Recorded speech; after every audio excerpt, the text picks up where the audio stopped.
Hi everyone, I'm Peta Kelly and I am a voice for millennials. I am the author of Earth is Hiring, the new way to live, lead, earn, and give for millennials and anyone who gives a shit. On the show today, we are going to be talking about what's at the heart of millennials, how to trust yourself and trust your alignment if you're being led to something bigger, grander, more glorious, how and why millennials are doing things differently, perhaps a little bit about money, and what Earth is hiring us to do. Stay tuned. Congratulations! You are tuned into Dov Baron's Leadership and Loyalty Show, the #1 podcast for Fortune 500 executives and those who are dedicated to creating a quantum leap in leadership. Your host, Dov Baron, is the founder of FullMontyLeadership.com.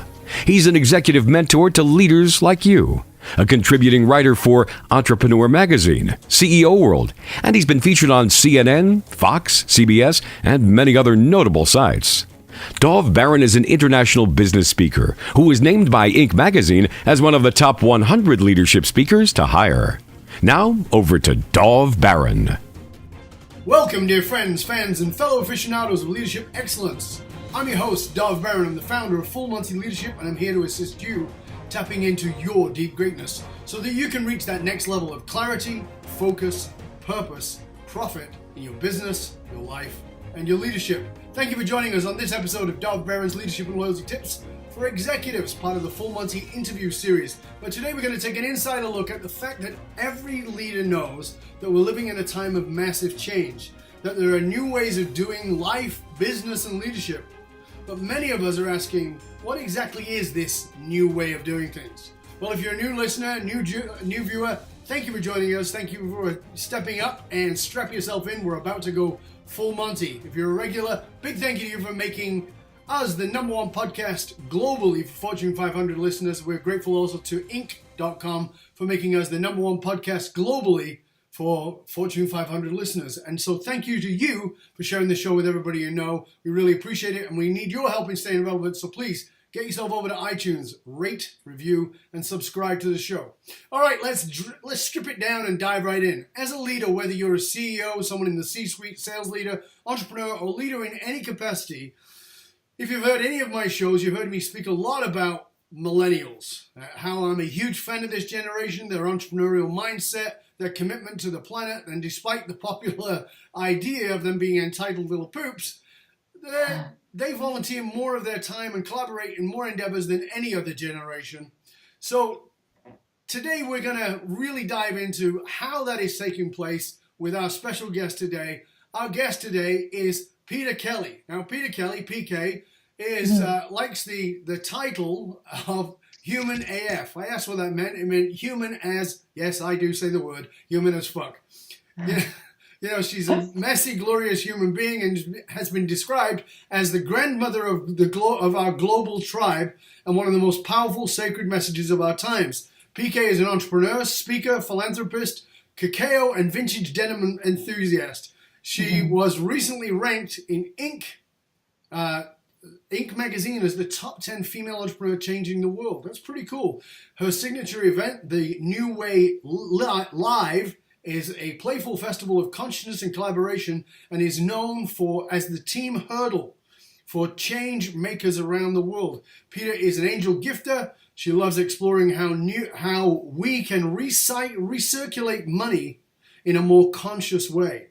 Peta's recently been featured in the Rise Up movie, which featured Reverend Michael Beckwith, Jack Canfield, Gabby Bernstein, Tony Robbins, the Dalai Lama, to name but a few. She is a new mum, and she has a new daughter, and she is the author of a brand new book entitled Earth is Hiring. Her mission is to mobilize the next generation of conscious change makers to create an epic shit on behalf of the Earth. So ladies and gentlemen, please give it up for Peta Kelly! Thank you. Nice to have you with us. Nice to be here. Thanks so much for having me. My pleasure. So, pray tell, how does somebody 29 years old become the grandmother of a global tribe? That was, that was a beautiful word said by someone who read my book. And it was just just beautiful. And he said to me, you have to put that in your bio. I said, okay. I think what it means is just that I'm very fiercely protective of my generation and ensuring that our voice is heard, and not just so much a voice, but the heart of our generation is heard. Because as you sort of alluded to at the beginning, everybody is very quick to analyze and assess and judge the millennial generation. And there's a lot more, I suppose, analytics going on than there is appreciation or understanding. So I suppose that's perhaps why he said that, is because I'm like a protective, fierce mama. Yeah. Now, you got ranked by Inc. in the top 10 female entrepreneurs changing the world. Tell us a little bit about, A, how that came about, and B, what the hell that felt like for you. Yeah, it was a crazy surprise. I was in Australia in March and I woke up to that. It was just out. I had no idea. It was just a beautiful surprise. It felt good. I mean, it feels good because I'm, like many, you don't work for things like that. You don't work so that you will get picked up by Inc. or Forbes. And so when it happens, it's always a nice moment to pause and be like, oh, wait a minute, like I am doing good work, because it's so easy to just bop from thing to thing to thing and create and go. And it's like, I feel like these bits of recognition, although not really sought after, are nice reminders to stop and appreciate, ourselves and the work we're doing. And it's nice to know that our work is being received, because, like any entrepreneur, sometimes it's like, you wonder, does anybody get what I do? Like, am I doing a good job? It's a lot of the time you're going without feedback for a lot of things. You're away working on things and you're not getting feedback. So a lot of, recognition like that, although, it's not the main thing. It's nice feedback, I suppose. So of course. So how did it come about? How did you end up there? I think I don't know, maybe to do with the events that I create. I think it's largely to do as well with my messaging, the events that I create for our generation, and the way in which I bring a new light onto business and money. I think that's a big element of conversation that's shied upon often, right. The money conversation. Absolutely. Business not so much, but money.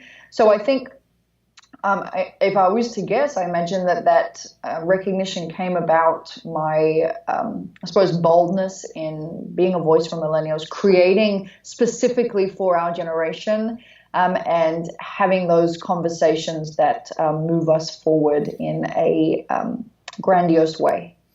Well, this is interesting because, you got recognized as this female entrepreneur changing the world.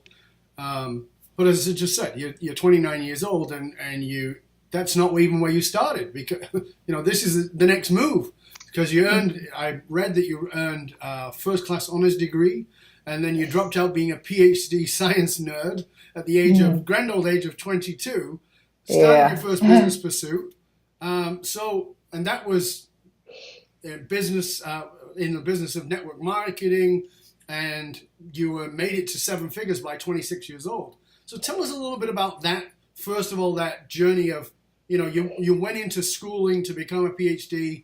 What was the passion there? What was the driver then? I suppose it was just the should path. I really loved, and I mean, that's the first answer. That's the one that comes to my gut first. I did it because I should. But right. I mean, I look back and I really did. I loved helping people, and my thing back then was science and sport. So I really loved helping people feel well, and that was, to me, the way to do it. I will go to university, I will research, I will study, I will learn, I will just be really equipped with knowledge and information on how I can help people feel more well. And and because that was my personality type, is just all or nothing, it was like, why would I just do a degree? Why didn't I do an honors degree and a PhD as well? Like, why stop there? And then, it was also, I wanted to be a doctor by the time I was 25, and I was well on my way to do that. And I also had a big goal to retire my mom. My mom was a single mom of 4 and a full-time school teacher, and I always had a goal that one day I'd retire her. And I suppose I thought that the way to do that would be to earn an income which was just more than I needed. So do a PhD. Obviously, the more doctor this, doctor that, the more money, I thought. So that was my plan to do that. So I just went for it, and I studied really hard. I worked really hard. I finished 2 degrees and had research published, but then about 6 months into my PhD, it was just like my soul was like, no, this is not it. And it wasn't as clear as that, obviously, because I wouldn't call myself as aware back then. Like now I can pinpoint my intuition as if she's actually got a megaphone, but back then I had no idea what. We're all brilliant looking back. Yeah, But it comes in little whispers in the present. Exactly. So it started to show up in my body, just like this is not. I was moaning in the morning. I didn't want to get out of bed. I was wishing things would get cancelled during the day. All the telltale signs that you're not doing what you're meant to be doing right. It was, and I had to just it was like one day, and I always tell the story, it was like one day I woke up in the morning and it was really clear. It was like the noise in my head, which was saying you should do it, you should finish it. Who do you think you are to stop your PhD? Or all that noise. All of a sudden it got so loud that it almost like exploded, and there was silence for the very first time in a long time. And the silence was like, stop. Like there's so much else out here. Stop. And I didn't have any business experience. My family didn't have any business experience. What on earth was I going to do at the age of 22? My identity was science nerd, like study. I didn't have business. I didn't have money. Like it wasn't, there was like this, what am I going to do? So all I knew was that I shouldn't have been feeling that way at 22. That's all I knew. That was my knowing. So I went traveling around the world, and that's when, with my friend Jo, and she's the one who introduced me to network marketing completely accidentally. And it just so happened to be a business model, which, at the time it just developed me as a person and as an entrepreneur and as a leader. It was like a university for me to speak, to help people, to cast a vision, to self-discipline, to manage my time, manage my money, to genuinely be of service, to have goals, all of that stuff. It was like a business boot camp for me. And that then became my stepping stone to having the freedom and confidence to explore my deeper purpose. And so the story goes. It's interesting because one of the things you talked about there, I think happens for so many leaders, and unfortunately they often don't walk away. I was having a conversation with another brilliant leadership guy this morning, and we were talking about how very often leaders stay in their position way too long. Instead of, we used to think about retiring at 60 and 65, and we're seeing many leaders staying until 75 now. And we were talking about why, and I said, there's so much identity involved in being that position. And if you've cast your entire identity into something, it's extraordinarily difficult to give it up, because your own ego will tell you you're an idiot for giving it up, or you're an idiot for having done it, right? So, but the truth is that that's not how it is. There's that you're not an idiot for having done it, and you're not an idiot for giving it up. Did you feel that dichotomy within yourself, that there was you're an idiot to give it up? How could you do that? And you're an idiot not to give it up because this is sort of your soul pulling at you. Yeah. Do you mean when I left my PhD? Yeah. Yeah. So I did. The voices in my head, that's what it was telling me. Like, why don't you be grateful? You got a PhD scholarship. This was your dream. What are you going to do? You don't have any experience. That was going on in my head. But I suppose that really was leading the charge for a while, but then that started to affect me physically. So then it was like my soul sort of took over and was like, and my intuition became stronger. And although I still had all of that in my head very clearly, that noise, it was like I deeply still trusted that. There was just like this trust, like this unspoken trust and knowing that started to become louder than that noise. So the noise never really went away. It just stopped feeling true after a while. Thank God. So what point do you feel like that was, I know it's not a pinpoint, but it's like a tip on the teeter-totter there of, because like you said, you didn't have any business background. You start traveling, you enter into network marketing. And network marketing is, it's got a bit of a car salesman sort of vibe to it for a lot of people.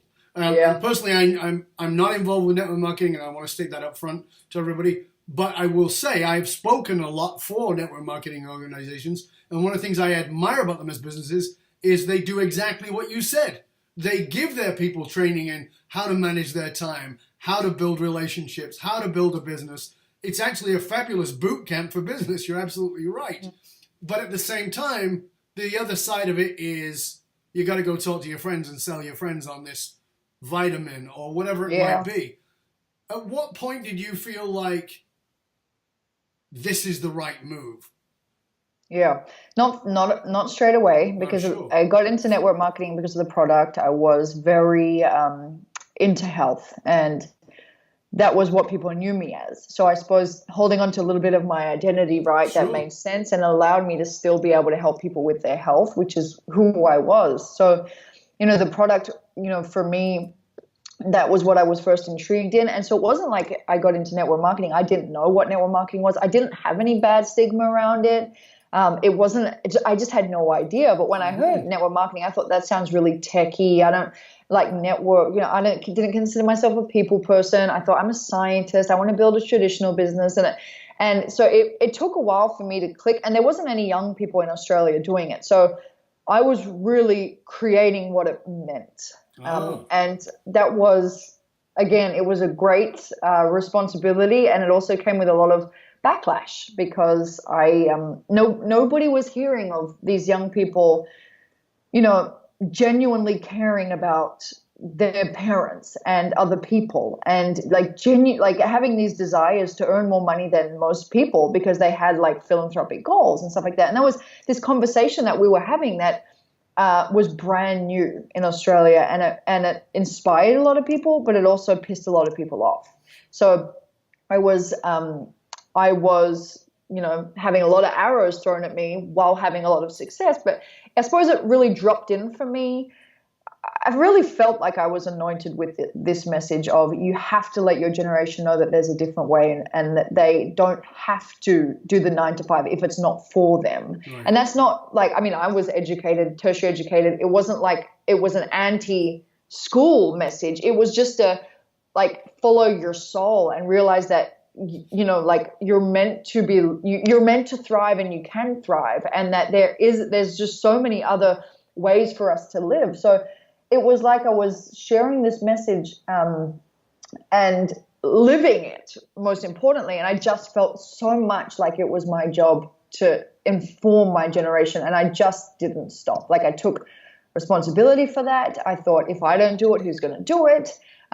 Network marketing, had a lot of bad stigma, and, we wanted to make it something fresh and something our generation could get involved in. And again, like I said, still we pissed a lot of people off because we were like positive all the time and, excited and traveling the world and leaving jobs that people hated and stuff like that. So yeah, if I went back, perhaps I can see how people would have been like, that's stupid, that's a scam, you're all dickheads, but it was this opening people's eyes to a new way of living and leading and earning and really giving a shit, having people think outside of their own lives, and having these young people think, okay, if I could set myself up in a way where I was thriving, who else would I like to impact? And that was really the conversation, that you can't do that when you're just surviving, you're going to a job you hate, you're not being able to pay your bills. It was like we were freeing ourselves to this point where we could say, who do I want to help? For me, it was retiring my mum, philanthropic endeavors. It was just, so it was. You keep using a term, and I think it's an important one to address, which is, you said we. Mm-hmm. Like, so you're the one who went out on this journey. You're the one who stopped your PhD and went to travel with a friend.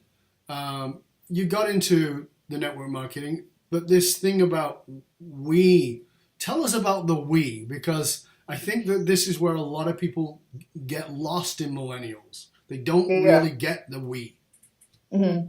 I think everything is about a we for millennials. That's what I feel. It was, even in my businesses beyond network marketing, it's all about the power of tribe. It's all about the power of community. It's all about collaboration, because it's just feels right. It just feels better. And I suppose I learned that in network marketing, because you can't do anything without a team. You're nothing without a team. Right. And that was really what we did. We'd have a weekly event, and everybody would come, and it was very much about making people feel at home and in this belonging in this crazy world where people can literally feel like even amongst their family they don't have a home. That was what we wanted to create for people, is like you can think as big as you want, and you can feel home here. So it's always been about team, whether it was in network marketing or as I moved on to other businesses.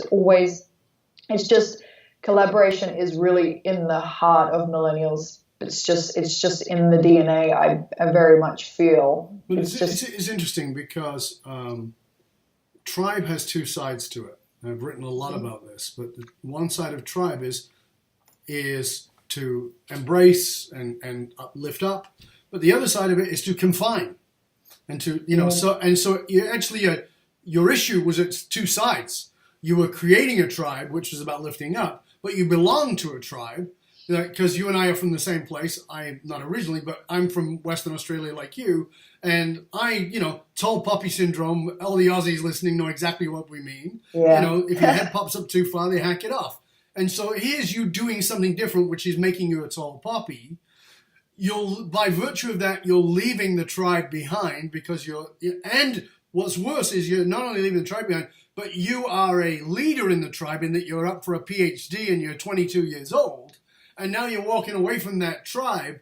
You must have got that backlash while trying to create that other tribe. And for many people, and I'm guessing even millennials watching and listening, because we do have a lot of millennials too, even millennials watching, like, that pressure is so hard to follow their heart and their soul when they have invested into a path, mm-hmm. and as well as I do, the largest portion of people who go and get a BA or a BSc or whatever it is don't do that for a career. They just spent 40 to 100 grand, depending on what university they went to, getting a degree in something they're never going to do anything with. How do you talk to them for a moment, if you would, those who are feeling like, I've got so much pressure from the outside, mm-hmm. from my tribe, the one that I'm born into, the one that I belong to, and I feel a pull towards another tribe, but I don't even know who that tribe is yet. So they're kind of what I call satellites, they're between the two worlds. Yeah. I mean, it sounds like cliche and whatever, but once I can't even believe I'm saying this, it's so cliche, but when you leap, the net appears. It's so true. When you have faith to follow your guidance, whatever that is, whatever it is you really vision for yourself. And that's where it all begins. You don't find your tribe until you can get clear on what you want for yourself in your life. Like, who do you want to be surrounded by? Like, how do you want it to feel? Like, it's not until we can get really honest with ourselves can we know, what's next, and can we know what sort of tribe we want to attract. So I think the most important thing is just getting really honest with ourselves and being like, is this rewarding for me? Am I staying here because it's comfortable? Am I staying here because it's assured? Am I trying to people please? Where am I? My mentor asked me a really good question the other day, something like, how am I keeping myself safe here? What am I using to keep myself safe here? And I suppose there's always people around the world who care about what you care about truly. There's always people around the world who are aligned with your highest vision. And it doesn't mean like you have to completely abandon everything that you've known. It doesn't mean you have to be like, okay, well, you want to stay in science, I'm going to business, see you later. It's not about that. It's just about staying true to your soul, your journey, your evolution, and always checking in with, am I doing this because because other people want me to, or I should, or because it's my mom, my friends, whatever, are keeping me in this box, or is there something else for me that I need to honor as part of my soul's evolution? So it's not about fuck you, I'm better now. It's just about what is my soul? Where does my soul require me to be? And is there an environment or a tribe or a community or just a path that I've got to, I suppose, trust that is more rewarding for me and more in alignment for me? So, I feel like it's so much of that, and where we're going, and again, wrote about it in my last book, is about collaboration. And I know that you're building this global enterprise. I think it's Genius. And I think you described it as a hub for nakedly brilliant people. Yeah. Tell us about that. Yeah. So Genius for me is all about collaboration and through conscious enterprise. It's just such an amazing community and, events where people come together, and it's all about mobilizing people together, individually and together, to create epic shit for our planet and on behalf of our planet. So it's conscious enterprise and collaboration. So it's how can we mobilize people to live in their own unique zone of genius, create whatever it is they're meant to create for the world, and do it together and support each other. So we've got so many people like sustainable fashion, raw cacao, the conscious food industry, all supporting each other in their endeavors, and just in so many ways, whether it's funding, whether it's just passing on skills, whether it's support, whether it's just genuinely, and I call it the hexagon model. What I believe is that there's a beehive, bees create their beehive with individual hexagons, and it's a 6-sided hexagon, and every bees, the hexagons all stick together, and that's what I see the world of business being like, is we're all building our own hexagons, but they all fit together to make the beehive. Yeah. And that's what I feel very much Genius is about, is just 100% being that supporter for people who want to live in their zone of genius, whatever that looks like, and contribute their hexagon to the world, and just feel really supported while they do so. And a really important element of that is play. Everything Genius does is play. So Genius is the entity that published my book, and it's just on the front there's like Tamagotchis, Game Boys, pogo sticks, just color, because we forget that that's a vibration that's rewarding for the world on its own. So it's all about playing as well, and remembering that it's meant to be fun, and we live in a very privileged time, and we need to appreciate how privileged we are, and lace play through everything that we do. Yeah, I think that there's a lot to be learned from play. Now, you put on these big events. So tell us about the events and how they play.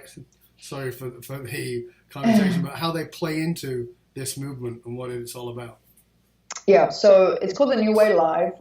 I've done 2 so far. I'm doing another one at the end of my book tour this year, and it's like a festival, and it's very much it's evolving, but it's very much about bringing together deepness and play. So deep conversations, profound conversations, and play. So at the last one I did in Sydney at the end of 2016, there was food trucks, face painters, musicians, like the tribe would sing, play didgeridoo, there was sound healing, and then there was conversations about alignment and conscious leadership and conscious relationship and money and business, and then there would be like the haka, like this super spiritual experience. Then there would be a moment of silence for a standing rock and a gratitude prayer, and then there would be one of our not-for-profits get up and do a pitch, and we'd all give money. It's like this whirlpool of conscious enterprise, community, personal growth, and play all together. And so it's not like a hotel conference room environment where you go and you have your notebook and it's very, serious, and it's not a very conducive environment for a lot of people to learn. So this is much more about the feeling and the visceralness, and then there'll be like a cacao ceremony in the evening or something. It's this festival, and people are wearing no shoes, come as you are, whatever you want to wear, face painting, hula hoops, like I said, music, food trucks, there's DJ at the back. It's just very much about, we're going to learn the deep stuff we need to learn. We're going to share our wisdom with each other. We're going to, jump on the stage in those shoes. Someone will throw their hand up and say, hey, I've just started a no plastic bag thing. Can I come up and share it? Yeah, come up and share it. It's just very much like about just supporting each other and having fun. And it's just like a celebration of how privileged this tribe is. For the boomer and maybe greatest generation who are listening, watching, who are saying, well, this just sounds like a bunch of fucking hippies. Yeah, I mean, It's not, because we're talking about money and business. I think that's something that, it's not like, I wouldn't say that it's like hippies. It's just really fucking cool. It's cool. It's just play. It's fun. But we do deep shit. Like sometimes there'll be someone crying. During my conscious enterprise piece at the last event, I was crying because I was telling people what it really takes to be an entrepreneur. And I had tears in my eyes. We go deep in a lot of shit. We talk about bridging the old world and the new world. We talk about bridging the ancient and the modern. So it's never about bypassing this material world. It's about bringing it all together in one. So that's why like the conversation about money and business is so important here. It's not like an airy-fairy conversation. It's like, okay, well, do you need $1 million? Like, how do we shift your energetic environment so that you can welcome that and go and create what you're called to create for the world? It's very much about bringing it all together. Yeah, because I think, you and I talked in a previous conversation about how I love millennials, because I say they're baby boomers with balls, who decided we're not going to work for the man. We ended up being the man, who were upset about the money situation and the greed in the world, etc. And then we became that. And what I like about what you're doing, and what many millennials are doing, is that you're turning your back on money in the form that it was in, but not on money itself. And there's a rise that's actually Gen Xers and baby boomers more, which is around conscious capitalism. And now millennials are getting in on that. And that's, creating the B corporations and doing, just amazing things.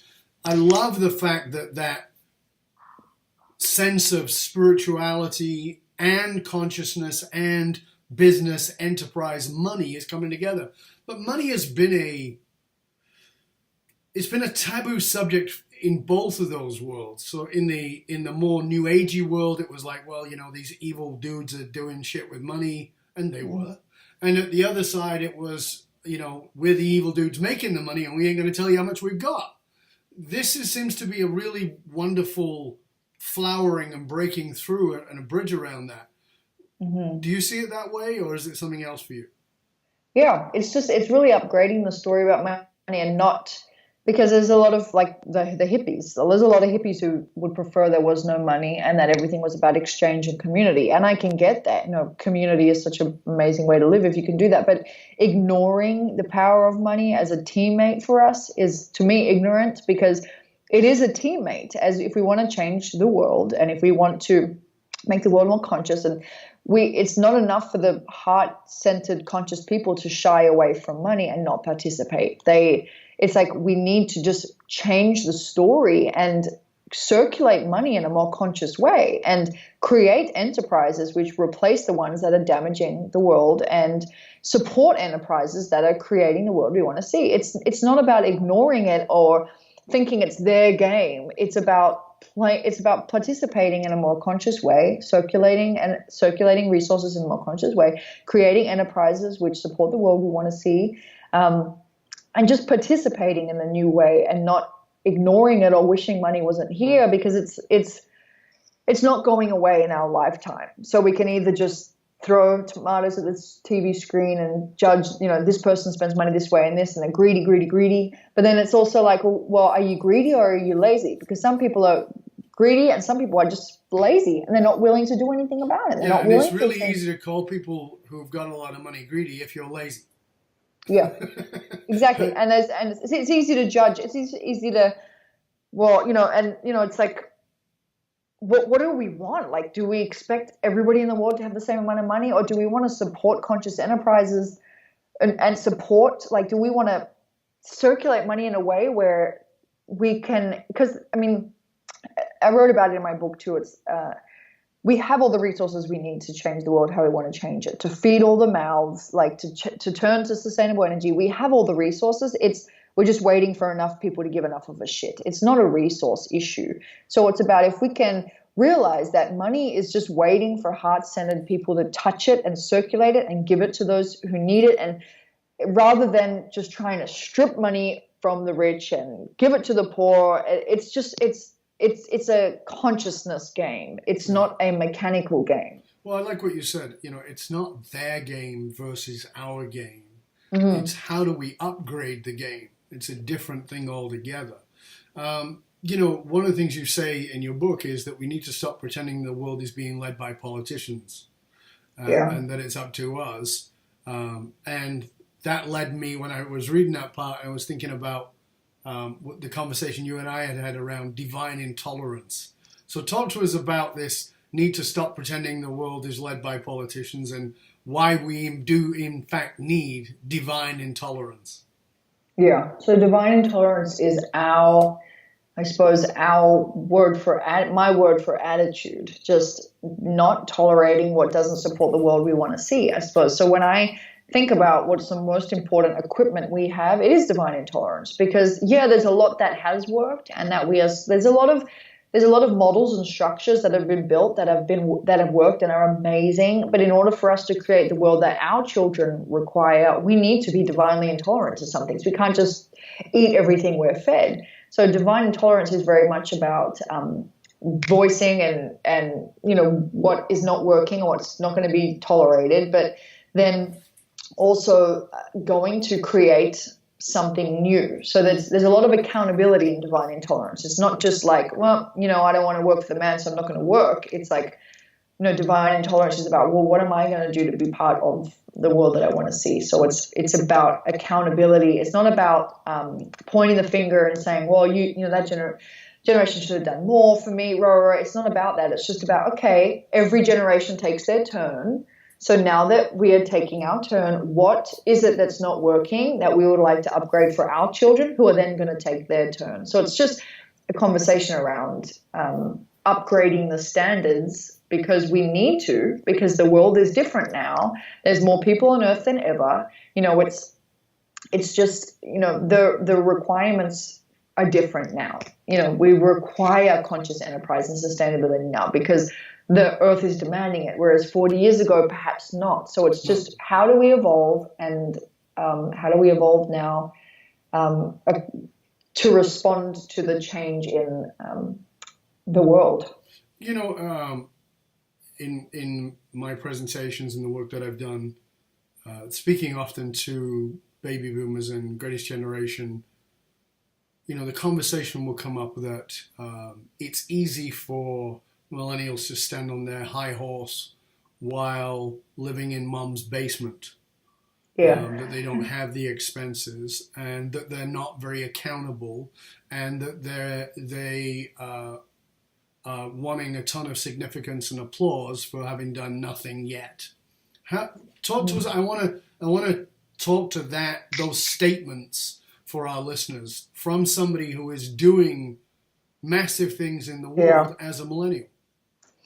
Well, I just don't know which millennials they're looking at, because I'm surrounded by millennials who are just the most accountable, courageous, conscious people that I've ever known in my life. So I think that's why I feel such a responsibility to be a voice for these people, because, the people I know and the millennials I know who are out there really working, and there's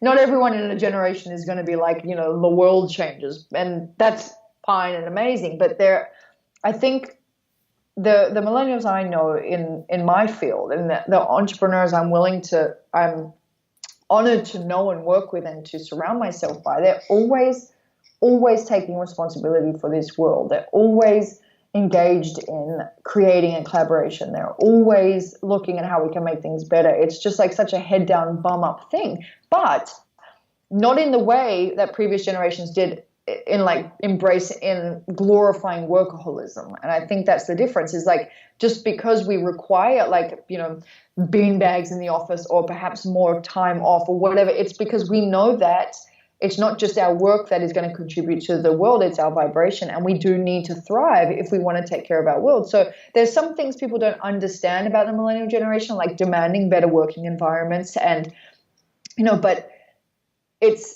that's all part of our taking our turn too, is that we want there to be a better quality of life. We don't want to never see our families and, be locked up in a cubicle and expected to be creative from there. It's like, it's just because millennials aren't perhaps changing the world in the way we've seen, it doesn't mean they're not taking their turn to change the world. It just looks very different. Absolutely. And I've said for years that I believe the major problem is that we're looking at millennials through our lenses instead of theirs.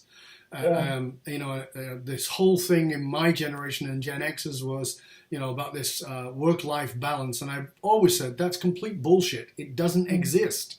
And one of the things I love about millennials is they get that. That's why they're willing to be working at 1 o'clock in the morning, but not willing to be working at 10 o'clock in the morning, because they want their life to work in the way that it works. And so, they will go for a coffee and they will have a chat and they will do this. And as an employer, you should care about output, not about hours, right? Yeah. Not hours input, but actual output of the creativity and the flow and the environments. And the best companies in the world understand, and this is something you said, and it's something that you were talking about even in your own events, is understanding the value of play.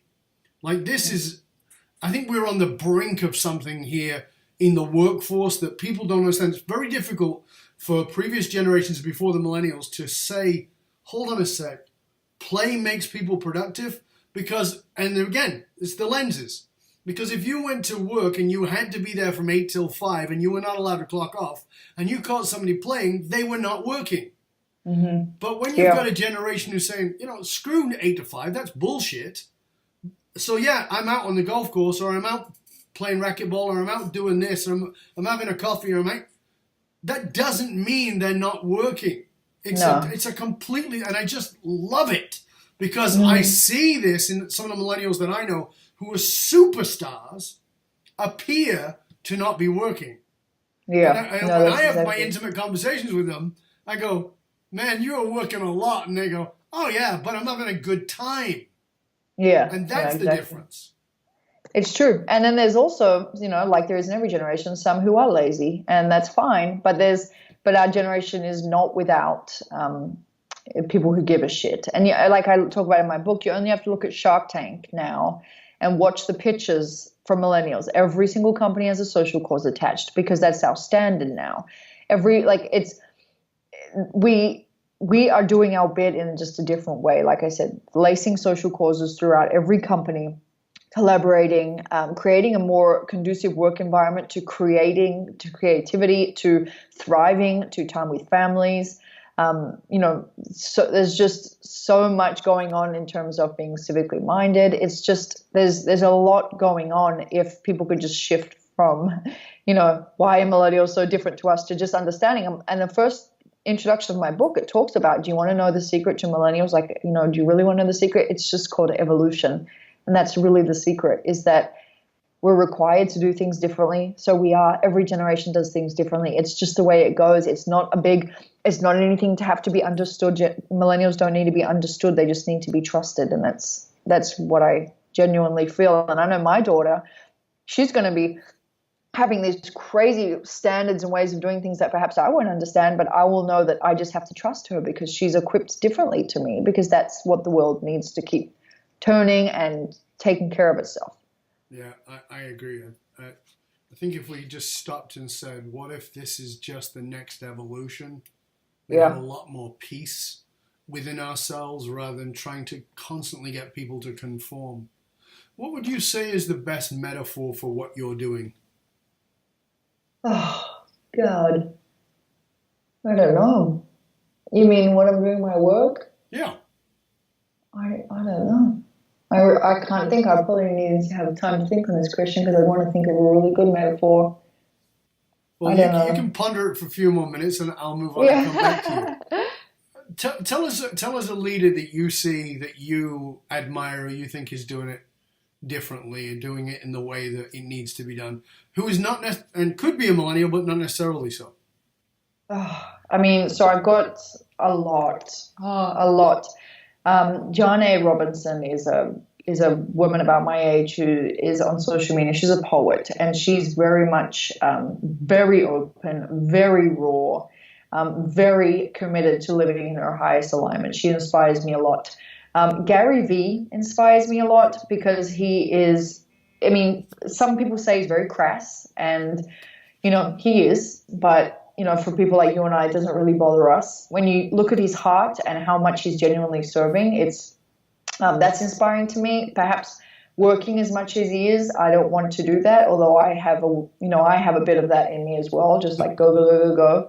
I've got a lot of amazing friends, like my friend Coop Blackson, my friend Mackenzie Marsluff, who built a company called Delighted by Dessert Hummus and Cacao Drinking Chocolate. And she's all about the new way, conscious enterprise, turning down big deals because she needs to honor her alignment. Big deals. I'm talking like, she was on the Shark Tank, and people like her just that are so willing to follow their guidance and work on behalf of the earth. So my friend like Mackenzie Marsluff, how she is so committed to the earth and so committed to doing it the way that, saying no to big business deals that most people would never, like walking away from, like billionaires that most people would never dream to walk away from because it's not in alignment with her vision.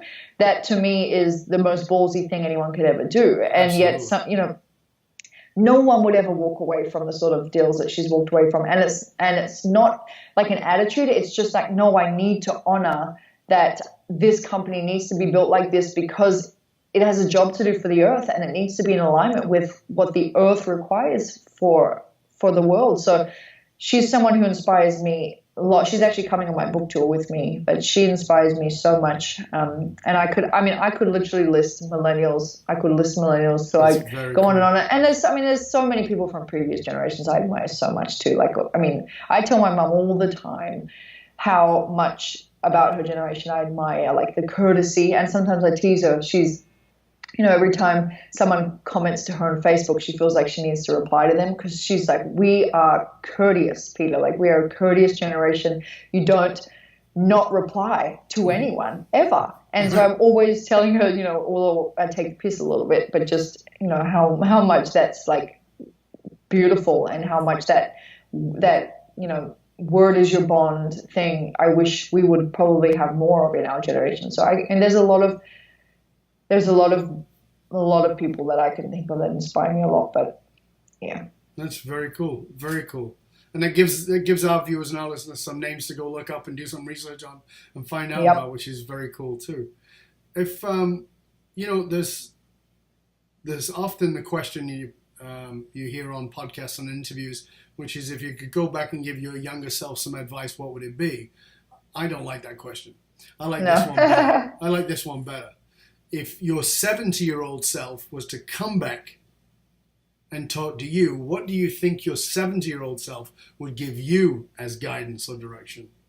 Oh, definitely worry less. Like, you can care. That's my thing, is I care so much. Sometimes it turns into worry. So, and there's a lot that I feel matters that really doesn't matter. So I know for sure that will be the advice, is a lot of it doesn't matter. It's just take more time to read in nature, because I am one of the millennials who works a lot because I love what I do and I feel the deep call, and I've always called to create something and give something. And it's very easy for me to not shut off. And thank God for my new daughter, because she's like my calibrator right now, right? Yeah, I guess.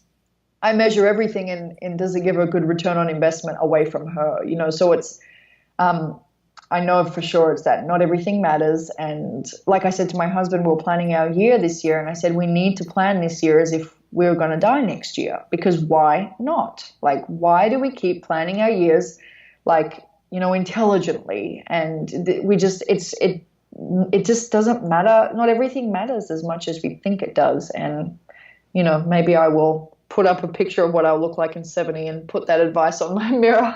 Might be a good idea. Yeah. It's very interesting. I think that I don't think I've met someone over 50 who hasn't said, I took myself too serious. Yeah. Everything was so serious and everything mattered so much. I remember a dear friend of mine, who was actually my uncle, but he, when I was 26, and he said to me, you're going to die of a heart attack by the time you're 30. And I said, why the hell are you saying that? I mean, I was always fit and always healthy. And he goes, you're just too stressed out. I was like, damn, you're right. And he was right. I mean, I had a sister who passed away recently, and I'm thinking a lot about what I learned from her. She was much younger than me. She was my baby sister. And the thing I've learned from her is everything is worth a good laugh. Like, she could find a way to laugh at anything. And it's, you know, and every picture you see of her, she's laughing, and it's like, she never really took herself that serious. And that, you know, but she took play serious. And some good lessons in that. Yeah. I think that successful people, in my experience, in my observation, successful people are inevitably obsessed. And that's not a negative thing. I think it can be a negative thing, but I think it can be a very positive thing. To rise to where you've risen to at a very young age, what would you say you are obsessed with? I'm just obsessed with creating, I suppose, just creating, whether it's like content which helps people understand things, whether it's events like the New Way Live, where it's like I can help people just lighten up. I always feel like I'm tapped on the shoulder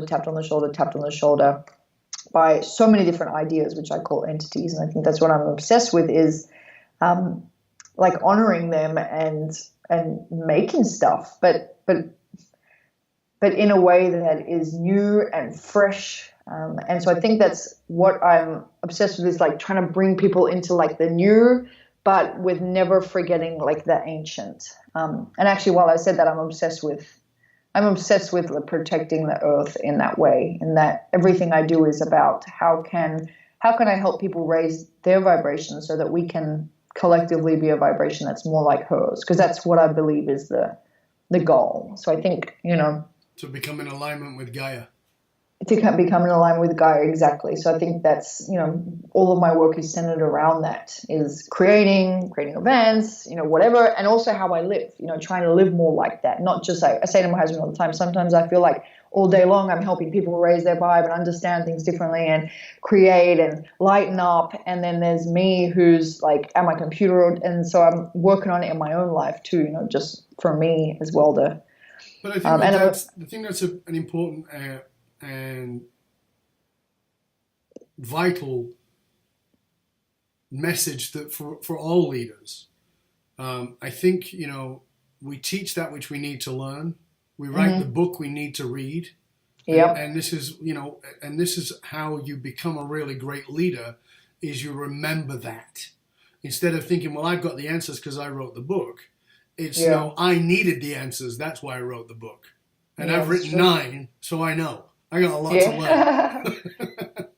but that's it, is this, like, understanding that there's so much more than how we even perceive things. And this is what I love about the message you're bringing about millennials and about us getting out of the way of it. And understanding that it is an evolution. That's all it is, an evolution. It's just the next step. And you can, and I wrote a quote out about this morning, which is that if you're on the side of fighting change, you're on the wrong side.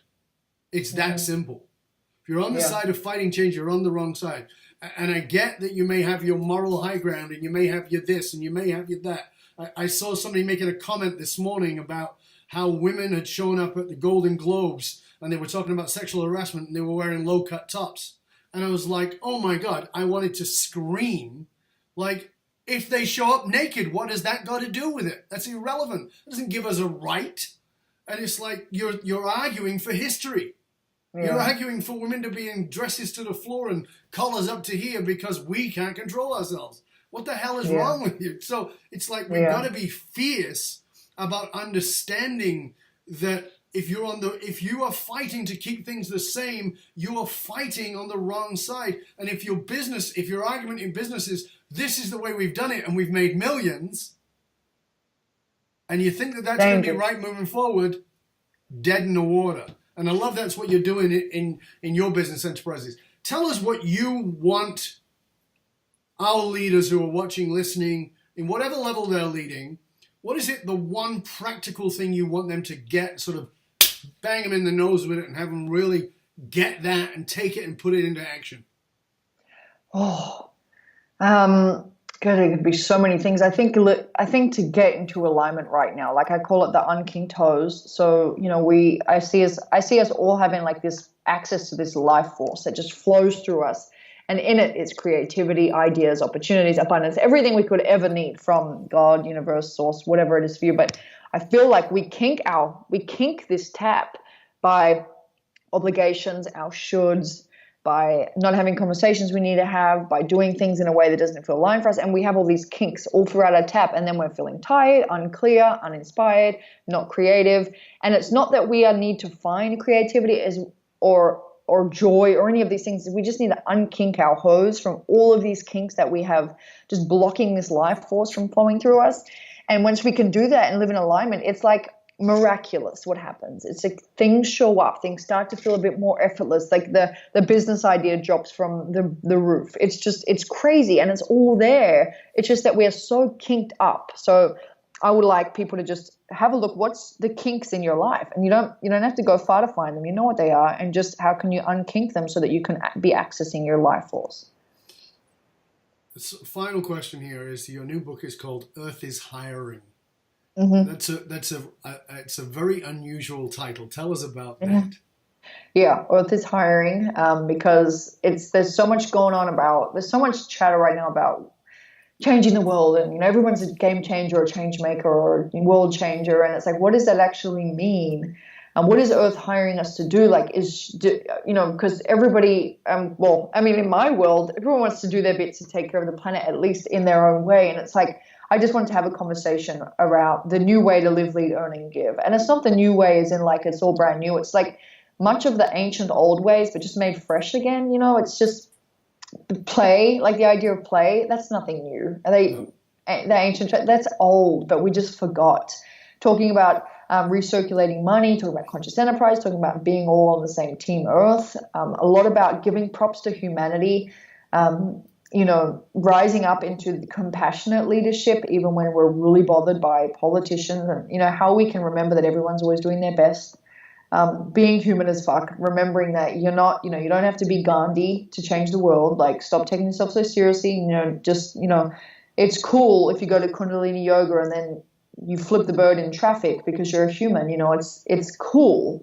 And a lot about living in alignment and raising the vibration to be more like Mother Earth. So Earth is Hiring just came to me and was partly inspired by Paul Hawken. He has a speech, a commencement speech, 2009, and he says in there somewhere, "You are brilliant and Earth is hiring." And I had been using like what is Earth, like similar words to Earth is hiring, and I read his speech ages ago. And so when it was time to write my book, it just came out on the paper. It was like a no-brainer. It's a great title. I love it. No-brainer. I know. I love it too. I'm obsessed with it. It's a good thing too, because we all, regardless of whether we consider ourselves to be like a planet lover, it's not about the hippie. It's about if you have children and you want them to have a thriving world, then you've got to realize that you've got to be a planet lover too. This isn't a job for the hippies anymore. That's a great way to finish. Peta, please tell our listeners where they can find out more about you, your new book, your resources. Mm-hmm. So petakelly.com is where everything is. PETAKELLY. You have it on there, I'm sure. But Earth is Hiring as well as the website where people can come to the tour and get the book. So Peta Kelly or Earth is Hiring. And then on social media, Instagram and Facebook. And under your name, Instagram and Facebook and Twitter? Yep. And you can search my name. Fabulous. Again, that's PETA. So Peta, PETA, Kelly.com, PetaKelly.com, and earthishiring.com. Listen, we'll post all of those, of course, in the show notes. Make sure that you have access to them. I want to thank Peta for joining us today. Thank you so much for being here. Appreciate it. Love the conversation, and it's an important conversation for you, dear listener, to pay attention to and see about, how you can raise your own consciousness in what it is you're doing. So let's thank Peta. Again, get yourself over there, get her resources, tap into the book, tap into the resources. And again, I always say this, don't listen once, listen multiple times. So I know podcasts play in the background, particularly for millennials, but don't just play it in the background. Take some notes, listen to it, and put it in action, because that really matters. Remember, the research consistently shows that some of the biggest challenges facing the successful companies is somewhat counterintuitive, that these fast-growing companies often hit a point where they realize they're spending a fortune attracting, training, and developing talent, but also have them leaving them at an alarming rate. And that is oftentimes because they're not tapped into what it takes to keep them. If you're sick of investing in training and developing your talent only to have them leave you before you get a return on investment, then reach out to talk to us at fullmontyleadership.com, where we provide you with the essential leadership skills to rekindle and amplify the hidden loyalty assets inside your organization by tapping into your purpose. fullmontyleadership.com, where we provide you with the essential leadership skills to tap into those resources, giving you the concrete skills to take you and your organization to the top and keep you there. Why? Because you can't outsource authenticity. Remember to also get yourself over to the Matrix, matrix.fullmontyleadership.com, and get your authentic leadership matrix self-assessment tool. Find out where you're stuck in the matrix and where your strengths really are. I'm your host, Dov Barron, founder of Full Monty Leadership, and I'm here to assist you tapping into your deep greatness so that you can reach that next level of clarity, focus, purpose, and profit in your business, your life, and your leadership. Till next time, this is Dov Barron saying, stay curious, my friend. Stay curious about how you can raise your consciousness, tap into a new way of doing things, and remember, Earth is hiring. Till next time, Dov Barron, I'm out.